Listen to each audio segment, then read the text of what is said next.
How much money do you spend on food every month? Groceries are one of those things we all have to shop for on a regular basis. But perhaps you've noticed a change in the cost of your morning coffee, your favorite late-night chocolate bar, or the New Year's Eve raclette cheese. So, how are food prices developing? What has driven changes in 2025? And more importantly, what's going to happen to your grocery bill in 2026? You're listening to the ECB podcast, bringing you insights into the world of economics and central banking. My name is Stefania Secola. To find the answers to these questions, I'm joined today by Elisabeth Wieland and Zivile Zekaite, who are economists here at the European Central Bank and have worked extensively on the development of food prices. Elisabeth, Zivile, welcome to the ECB podcast. Great to be here. Thanks for having us. And Zivile, it seems to me like some of my favorite foods are more expensive than they were a year or two ago. At least that's what it feels when I leave my local supermarket. Is food really getting more and more expensive? That's a good question. Experts tend to use the HICP, or the Harmonized Index of Consumer Prices, to track consumer price changes in the euro area over time. If we want to understand how food prices are developing, we look at the food component of the HICP, that also includes drinks and tobacco. So this number that you call HICP is also has component which is the food component and adds to the overall number that's called HICP. Correct. Okay. It's an index that reflects the price level. And because it covers many things, it's a general price level that it measures and tracks over time. Okay. Now, when we talk about food inflation, what we actually mean is how the prices of food overall changed in the last 12 months. So that means how the prices changed from the same months a year ago. Okay. Or in other words, how much more expensive food became since the same month in the last year. Generally speaking, food prices tend to gradually increase over longer periods of time. However, we can also sometimes notice that they increase much faster than usual, or sometimes they even fall for shorter periods of time. Most recent situation in food inflation could be better understood if I go back a little bit first. Okay. Food prices increased by much more and much faster than normal in the years of 2022 and 2023. As we saw, also overall price changes increased by a lot in that period. Yes. Thankfully, since then, food inflation has come down significantly. And by early 2025, we saw food inflation back to the levels between 2 and 3%, which is much lower than what it was in March 2023, when it reached the peak of over 15%. Wow. And that's the highest it ever was since the euro started. Yeah. But it hasn't been a completely smooth sailing over the year of 2025. At the start, it looked all was good, and then spring and summer months brought higher food inflation again, and it increased over 3% in those months. Since then, it came down, which is again good news. And the latest reading for food inflation for the month of December already tells us it's back to 2.5%. It is still somewhat above the level that we saw on average between the years of 2000 and 2019, which is 2.2%. So still somewhat elevated, but much lower than what we saw in the years of 22 and 23. One interesting thing is that when inflation, or in this case food inflation, is very high, so is the attention that media tends to give to food inflation. And also people tend to notice it much more and pay much more attention to it compared to times when inflation and food inflation are low. Of course, yeah. So last year in 2025, we saw that while media attention and media coverage of food inflation related news declined from the peaks that we saw in 2022, it was still quite high compared to, let's say, in 2019. And higher food price inflation last year, the bumpy road, may be one reason why. So my feeling is that food prices are highly volatile, meaning that prices for some products go up and down quite often. So some products are getting more expensive, but others might be getting cheaper, which is nice, of course. Elisabeth, let's take a look at this local supermarket. Can you tell us which food products were getting more expensive in 25 and what should have we bought to save money? Yeah, that's absolutely right. So we were seeing that the price developments were diverse across the components, across products. And so it was not inflation to all of these items.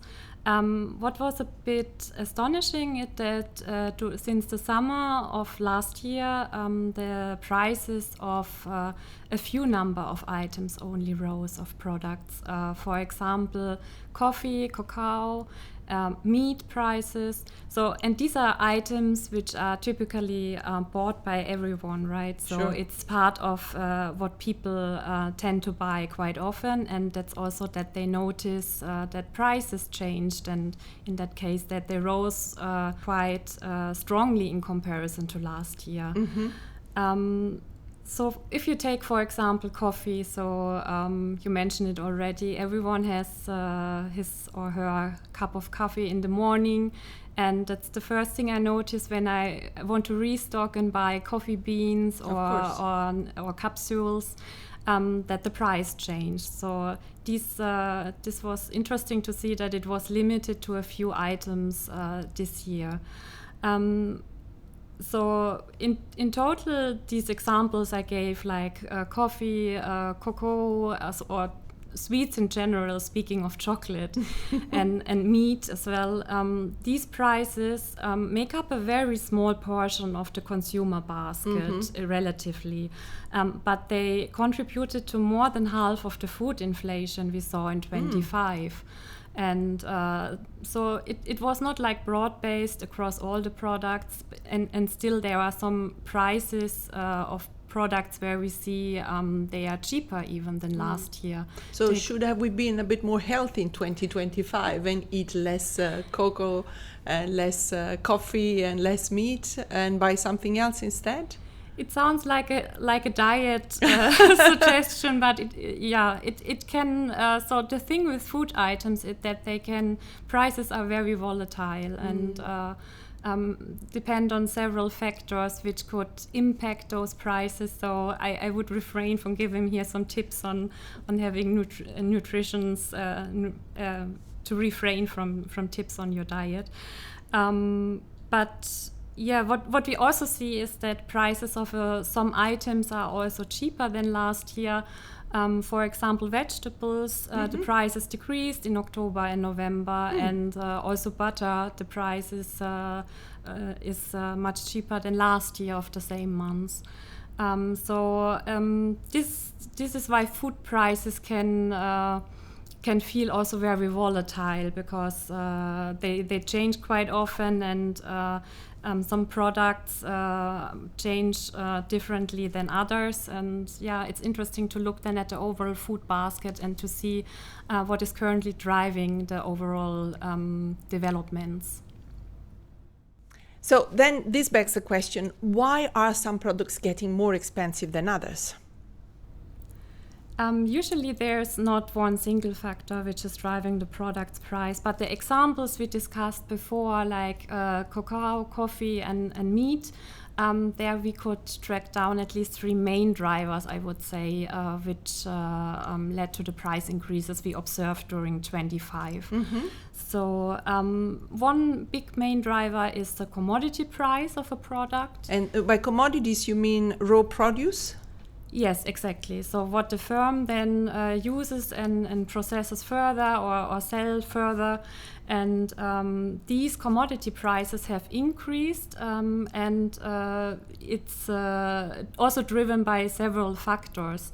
And one big factor is weather conditions. So what we saw here, that we are all speaking of climate change, and what we see is that extreme weather events happens more often, and these weather impacts also the harvest and the food supply, and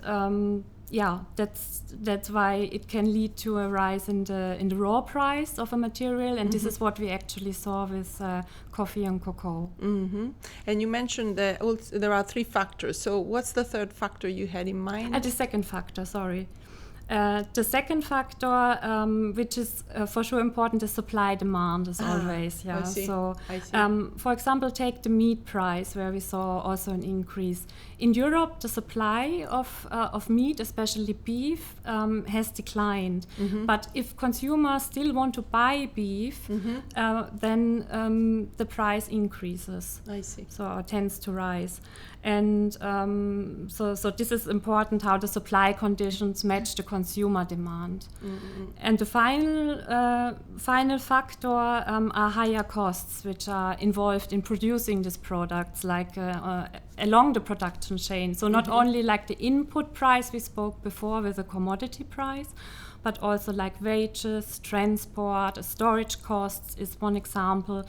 And here we saw that wages also rose after the high inflation period, and we see that wages do not rise as strong as we saw a few quarters ago, but still we see they are elevated in comparison to the period we had before the inflation surge in 22 and 23. So these are costs which are also passed on possibly to the consumer, and which also keeps the food price inflation elevated. Yeah, a bit higher. Yeah, a bit higher. Yeah.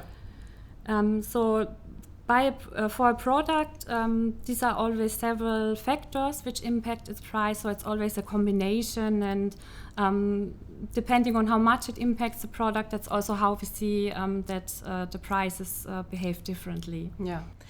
But looking at inflation more generally, it's not only measured by looking at food prices. Zivile, can you tell us what's special about food price inflation, and why is it so important that we pay extra attention to it?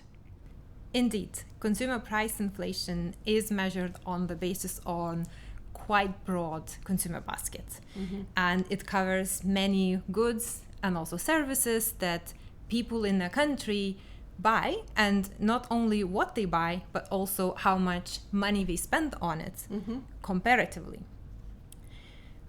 All these items can be grouped into 4 main groups. That would be energy, so let's say car fuels and your electricity bill. Then we have food, which is very clear, I guess, to all of us. Then we have consumer goods, for example, books, clothing, laptops, washing machines. That could be anything. So it's really, really broad. It's a broad basket. Yes. Yeah, and then finally come services, which is the largest of the components.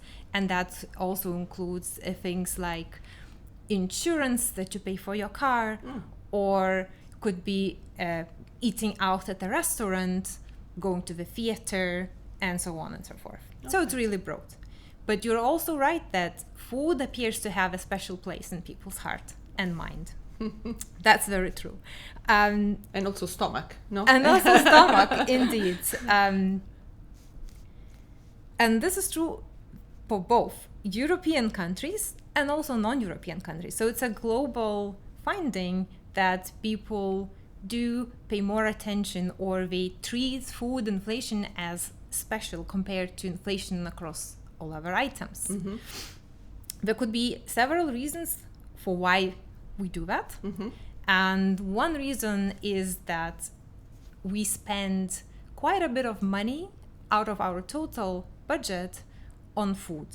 Yeah. And food, of course, includes drinks, and also in the HICP it includes tobacco. So it's not...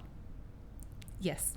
So it's not only food that we eat, but also drinks. So it is about 20% of overall European consumer budget that is being spent on food. Amazing. So it's a sizable share, and that makes it very prominent to people. The second reason is that it is a special good. So it is not very easy to substitute it with some other products if the prices are increasing by too much. So we all need to eat, we need food to survive, and then food prices are going up. Everyone feels it. And it's a bit different with, for example, going to a theater. If you notice that the theater ticket increased by a lot, you might just say, I will not go, or I will go to a cinema instead, because prices there may be increased by less, and I'm happy to still spend that money to go and see a movie. So it's really that contributes to this very heightened attention that people give to food inflation. And finally, the frequency that we purchase food. So some people go to supermarkets weekly and we do their weekly shopping. Some people go there every day to get something. Yeah. And you're more often exposed to prices and price changes, and you are much more likely to remember how we change than comparing to, for example, a trip to the ice rink. Then maybe you have gone the last time months ago, and you may not even remember how much exactly you paid for it. Good point. And you see today's price, but it doesn't tell you how much a price has changed. You don't remember. So all these reasons come to the fact that food is then very at the top of people's minds. We also see that in our consumer expectations survey by the European Central Bank. We asked the question which items people think about, then they tell us about their beliefs about future inflation over the next year, for example. And we found that 2/3 of respondents listed food as the item that influences their inflation expectations. And this share of respondents is higher compared to some other items that we asked about. So the food is the top item listed by all respondents in the survey collectively. We also did some other analysis, and we see that indeed when people answer questions about future general price developments, what they believe will happen, they tend to rely more on how we think about food price changes in future compared to price changes of other items in consumer basket. Okay. And all this means that we really should pay attention to food inflation and closely monitor it, because it is an important part of inflation. It also has power to influence people's thinking about overall inflation, and that affects how people behave. And this makes lots of sense. So prices for food are rising, and because people observe this quite regularly, they expect that prices for everything else will be going up as well. So they might expect inflation to be higher than it actually is.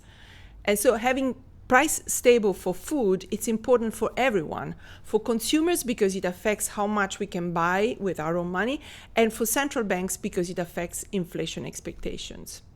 Now, is there something that can be done about rising food prices, or is it something that we need to accept in a way or another? Yeah, that's a good question. So, and I would say it depends. It depends on the reason for this food price and hike.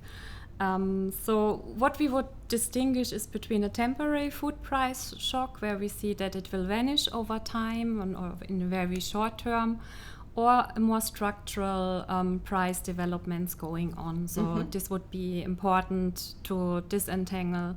At the ECB, we aim to keep inflation stable at the medium term with our 2% target. And for this, we set our key interest rates to prevent that also shocks, price shocks, also to food prices, would feed up into overall inflation. Of course. And but not all drivers of food price inflation can be addressed by monetary policy or by setting the interest rate.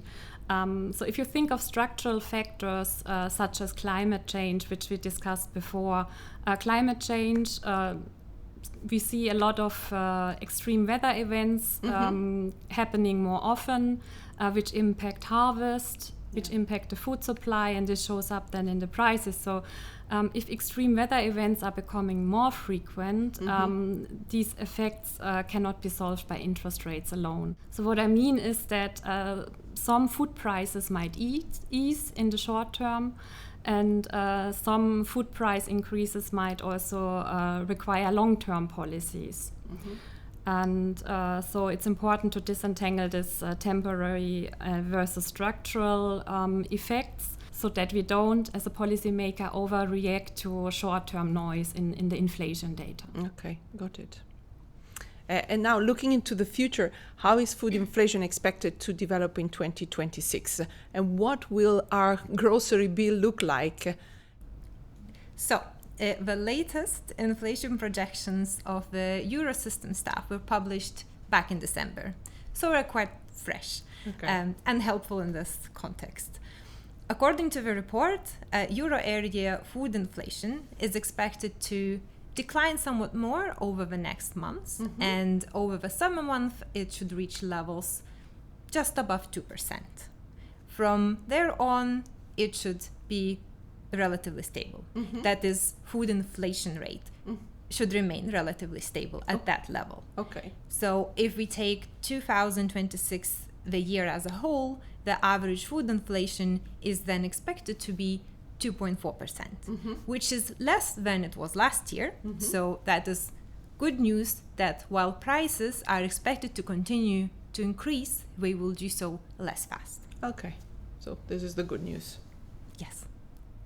So we're heading towards the end of our podcast, and at this stage we always ask our guests for a hot tip. Elisabeth, what do you have today for our guests? Yeah, when it comes to spending on food, I just have to remind myself every time that I should refrain from impulse purchases. So if I go shopping and then on the fly I grab this and that, and in the end my bill is longer than I expected. And so that's something I have to remind myself that it's good to plan a bit ahead and also to compare prices before.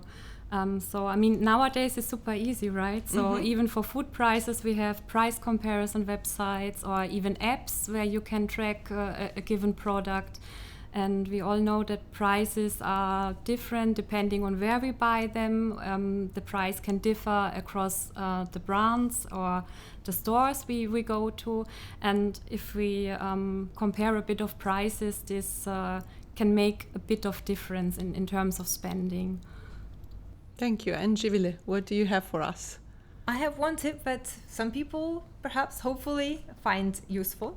So I myself personally get always overwhelmed with tomatoes. When you go into a supermarket and you see so many different packagings with different sizes, some could be 400 grams, some could be 250 grams, and they all have different prices. And most tomatoes look quite the same. They of course might not taste the same, but you don't know before you try. So my tip, I guess, would be, if someone doesn't do it already, these days, the price label also contains a very important information for each product, which is price per unit. So for example, if you try to decide which tomatoes are providing you with best price, you can look at the price per 1 kilogram and easily compare all these different packages with all these different prices. And that helps, at least for me. Thank you very much. And this brings us to the end of this episode. Thank you so much, Zivile and Elisabeth, for explaining so clearly all about food prices. You've been listening to the ECB podcast with Stefania Secola. If you like what you've heard, please subscribe and leave us a review. And in the spirit of Europe, I'd like to end in Danish today and say, vi ses snart. Until next time, thanks for listening.